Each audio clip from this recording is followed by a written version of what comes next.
Hello, everyone, and welcome back. My name is Greg Furman, and this is the Vantage Point AI Market Outlook for the week of December the 1st, 2020. Now, to get started this week, we're going to begin where we always do with that very important US dollar index. Now, with the dollar index, it's been under significant selling pressure with all the current events, which we all know about.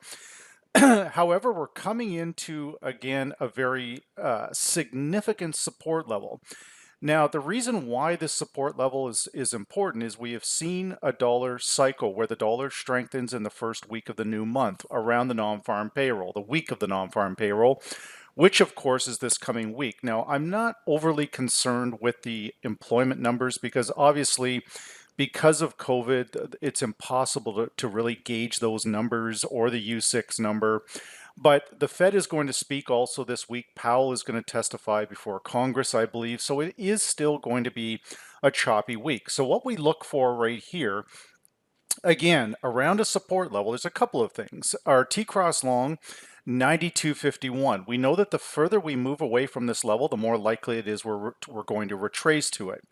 When we click on our Vantage Point predicted moving average, our key moving average, our long predicted, is getting closer to price at 92.12.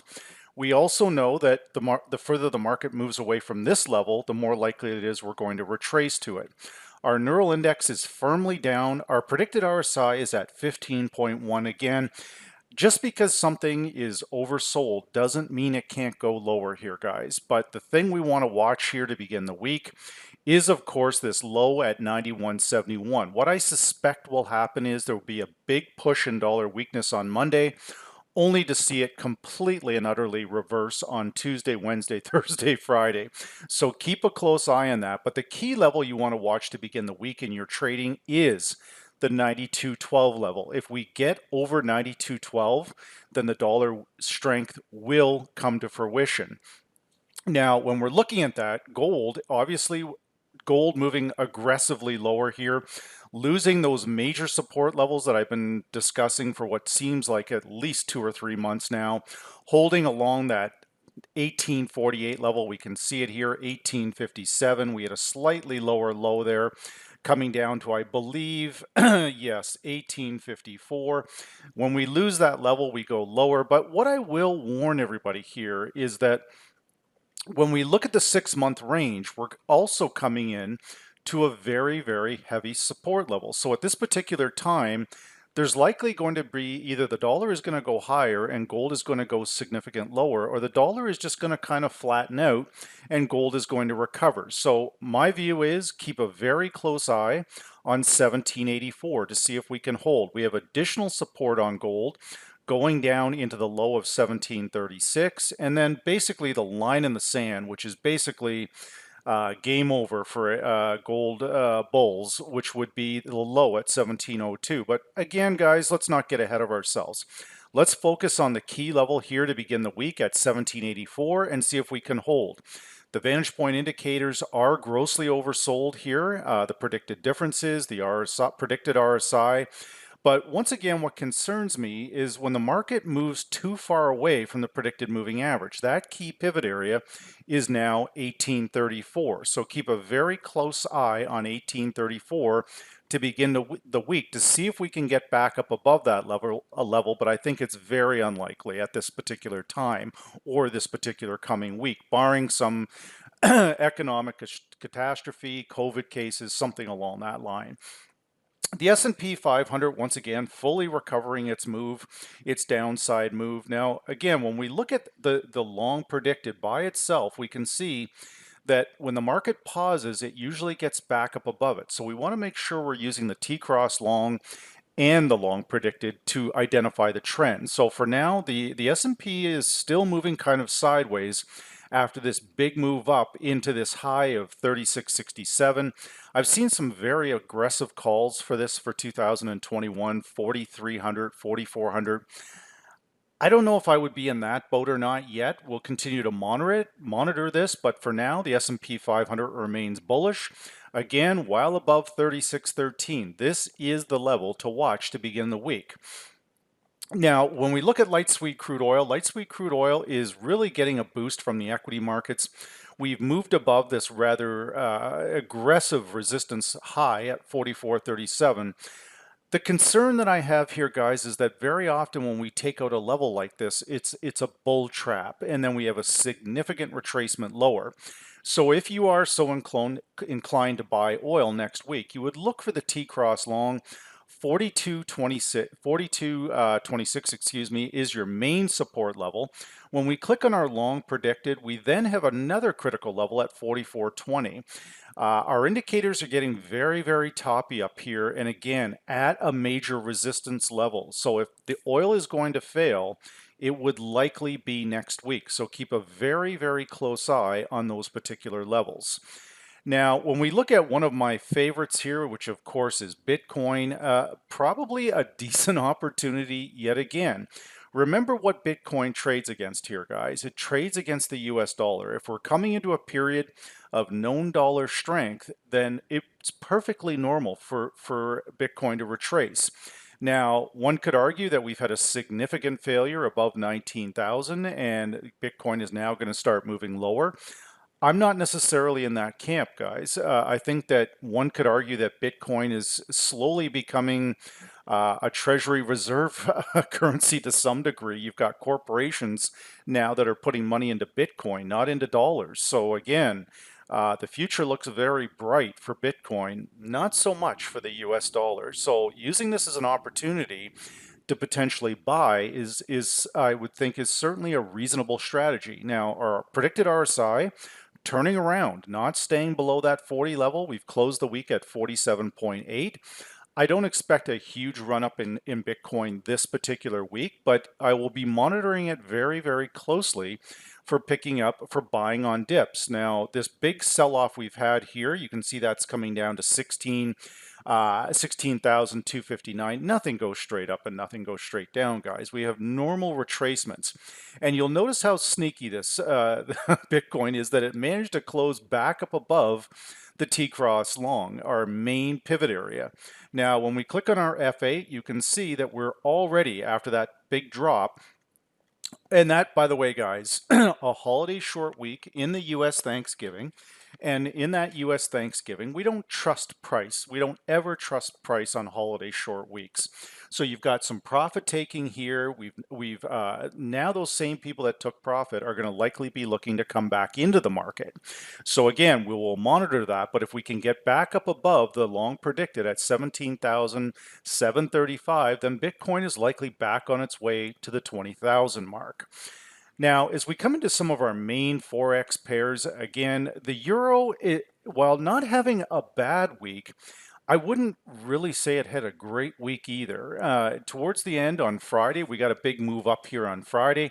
But once again, if we're looking for places of value to buy dollars going into a dollar cycle, then the euro would probably be a better bet than, say, the pound dollar or Aussie US or New Zealand US, the ones that have high correlations to the S&P 500. So when we look at this right now, the euro really has done nothing since it hit the COVID high back in September of 120.10. Now, again, the euro has had a decent year, but largely because of the COVID virus. So the euro, excuse me, following gold higher. It's reasonable to suggest that if gold is done up here for a bit and it's going to flatline and start moving lower, the euro would follow. So watch the 120 level to begin the week, but right now our main primary trend is indisputably still up while we hold above 118.55. When we click on our F8, very important to monitor the long predicted 119.02, so we can see that that predicted moving average is getting closer and closer to the current price. It's just a matter of time here, guys, before it slips back below that blue line. So again, to begin the week and throughout the week, using your Vantage Point software, make sure that you're watching to see if the market can hold above 118.55 and, more importantly, the 119.02 level.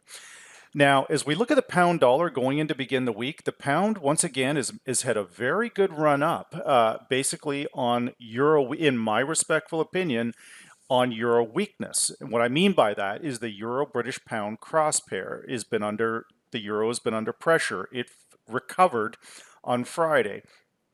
That sent pound dollar lower. So understanding that the US dollar is not the only one in play here. Euro Great Britain cross pair, again, is a very important cross. If they want to buy Euro Great Britain, they have to buy Euro US and sell Great Britain US. That's how those cross pairs work. So right now, it would appear the British pound is in a corrective phase back down to the 132.47. I will also highlight that that is the yearly opening price of the British pound US dollar pair. It is critical that the pound stay above 132.47. If it can't, then, well, we've got a problem. Once again, the verified resistance zone formed at the beginning of the week. We haven't really been able to get above Monday's high. That's what I find very interesting. Once that high hits and we don't make another one, the verified resistance goes across the screen and blocks us here at the high, which is 133.97. So in short, we must get back up above 133.97, in my respectful opinion, quickly. And we also further need to hold above that critical T-cross long, which you can see the T-cross long, but more specifically, the long predicted, 133.39. So watch this level at 133.39 very closely to begin the week here, guys. If we can't get back up above it, you can see how the market is been in constant contact with that Vantage Point predicted moving average. If it can't stay above that line, guys, the general theory, above it, we're long, below it, we're short. So to begin the week, it does have a bearish, it is setting up to be somewhat of a bearish tone. Now, the dollar yen made a bit of a run to start the week here. Once again, you've got to watch this Monday price action here, guys, because it can be frustrating for the average person. Because you can see Friday, Thursday, Wednesday, Tuesday, Monday, big bull run up here, and then it just does nothing the rest of the week. Monday often will be used as a fake price. So what I mean by that is it makes a push up or down. Then on Tuesday, Wednesday, it just completely reverses. So like I said, with the dollar index, we're one step ahead of the game. We're looking for a big down move on the dollar on Monday, only for it to completely reverse the rest of the week. So what I suspect with the dollar yen is we will move lower, back into this lower part of the range at 103.68. And then mysteriously on Tuesday, there's a high probability we turn around. So keep an eye on that right now. This verified support level, very strong. Our medium term crossing our long term predicted difference is warning us of further longs here. And in most cases, the dollar yen, the yen is weak in that, again, the week of the non-farm payroll number, which is the first week of December next week. So again, watch this for a potential reversal higher till at least Thursday or Friday. Now, as we hit some of our main, again, I used to call them commodity currencies. The CAD still kind of is, but there really are equity-based currencies. The CAD, the Aussie, the New Zealand, they're going to follow the S&P 500, guys. As long as the S&P 500 is moving higher, the US CAD is likely to move lower. But again, this week, the Canadian dollar, often the Canadian dollar feeds off of US dollar strength because the two are the two biggest trading partners, the US and Canada. So if the US is doing good, in most cases, the Canadian is doing pretty good. But the COVID cases in Canada are running wild. Lockdowns are back in place. I believe that this could hurt the Canadian dollar next week. So again, we will watch these critical levels. You can see that we have a buy signal trying to form here, the pink line crossing the black line. So I'm watching that very closely, but we want that crossover to take place with the neural index. Okay, guys, I believe we will get that by Tuesday and a long will set up. Now, we've got a big push low here down to the 129.29 area, but more importantly, around 129.85, we have the yearly opening price. So US Canada really is at a make or break level here. It is either going to go significantly lower, excuse me, or we're going to hold above the 129.50, 129.80, and this thing is going to go significantly higher. The first target on the upside, 130.65. But again, when we use our blue line by itself as a pivot level, we can see that the market is banging into this multiple times, and if we get back up above 130.17, this is how we get close to price, guys. If we close above this level, then the pressure may be off the downside on US Canada. It's had a significant move lower from 134 down to where it is now. So again, we will continue to monitor that, but on a break of 137, this is a very easy play here, guys. All we do is set up limit orders above the VP line of 130.17, say around 130.30, 130.35. And when it breaks and closes above this blue line, that will tell us that we are going higher.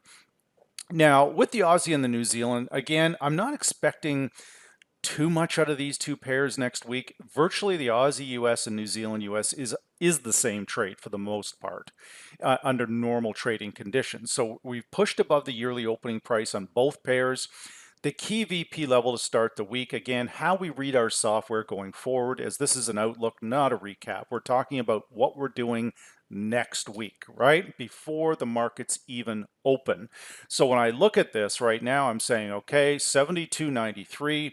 I'm trading up here. I'm closing at 73.97. I'm about 100 pips, 120 pips. From that key VP level, then I click on my F8, come back down to the blue line by itself, and I can say, okay, the long predicted 73.52, we need to hold this particular level. What are the indicators saying? Well, we're a little overbought on the RSI. MACD is definitely overbought also. When we look at this here, again, this screams of a corrective move here, guys. The beauty of the Neural Index is when we have a long green bar like that, that means that the Neural Index has been forecasting the market to go higher every one of these days. So when that Neural Index goes from green to red, which I anticipate could be by midweek, then that's a very fast, easy warning sign that we're going to at least have a corrective move lower. We can assess here, if we look at the New Zealand dollar and put it up against the Aussie, it's the same thing here, guys, right?